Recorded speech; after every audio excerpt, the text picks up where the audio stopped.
Hello കൂട്ടുകാരെ, പുതിയൊരു വീഡിയോയിലേക്ക് വീണ്ടും സ്വാഗതം. അപ്പോൾ ഇന്നിപ്പോൾ അതിരപ്പള്ളി പ്ലാന്റേഷൻ്റെ ഉള്ളിലാണ്. പ്ലാന്റേഷൻ ഒന്ന് കാണാലോ എന്നൊക്കെ പറഞ്ഞൊന്ന് ഇറങ്ങിയതാണ്. ഇപ്പോൾ പ്ലാന്റേഷൻ അപ്പോഴും ഈ കുളമായിട്ട് കിടക്കുന്നൊരവസ്ഥയാണ്. കാരണം ഇപ്പോൾ വേനലായതുകൊണ്ട് എല്ലാ വശവും നന്നായിട്ട് ഉണങ്ങി കരിഞ്ഞ നിലയിലാണ്.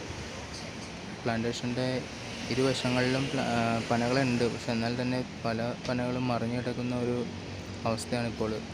അതുപോലെ തന്നെ ഇപ്പോൾ ആനയുടെ ശല്യം വളരെ കൂടിയിട്ടുണ്ട്. കാരണം ഫെൻസിങ്ങുകളെല്ലാം തന്നെ ഇപ്പോൾ ഒടിഞ്ഞ ഒരു അവസ്ഥയിലാണ്. കാരണം ഈ ആന ഒരുപാട് കരയിലേക്ക് കയറി വരുമ്പോഴേ പുഴയിൽ നിന്ന് ഇക്കരയിലേക്ക്, അക്കരയിൽ നിന്ന് ഇക്കരയിലേക്ക് പുഴ കടന്ന് ഇങ്ങോട്ട് കയറി വരുന്ന ഫെൻസിങ് എല്ലാം നശിപ്പിച്ച് എന്നുള്ളൊരു അവസ്ഥയിലാണ് ഇപ്പോൾ കിടക്കുന്നത്.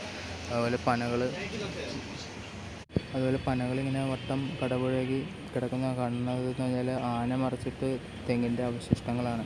തെങ്ങെന്ന് പറഞ്ഞാൽ ഈ പനയുടെ അവശിഷ്ടങ്ങളാണ് കിടക്കുന്നത്. അതേപോലെ ചില സ്ഥലങ്ങളിൽ മാത്രം പച്ചപ്പ് കാര്യങ്ങളൊക്കെ ഉണ്ട്. എന്നാൽ ചില സ്ഥലങ്ങളിൽ ഉണങ്ങി നല്ല പുല്ലുകളെല്ലാം ഒരു സ്വർണ്ണ കളറായിട്ട് നിൽക്കുന്നൊരവസ്ഥയാണ്. ഞാനിപ്പോൾ ഒരു ഉച്ചയ്ക്കാണ് പുഴയിട്ടൊന്ന് ഇറങ്ങുന്നത്. അപ്പോൾ ഉള്ളൊരു കാഴ്ചയാണ്. അത്യാവശ്യം നല്ല ചൂടും ഉള്ള ഒരു കാലാവസ്ഥയാണ് ഇന്നിപ്പോൾ.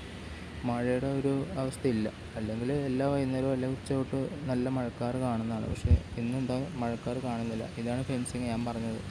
ആന കയറി നശിപ്പിച്ചിട്ടേക്കാണ് ഫുൾ ഫെൻസിങ്ങുകൾ ഉണ്ടോ. അപ്പോൾ മറ്റൊരു വീഡിയോ ആയിട്ട് വരാം കേട്ടോ. Tata, bye bye.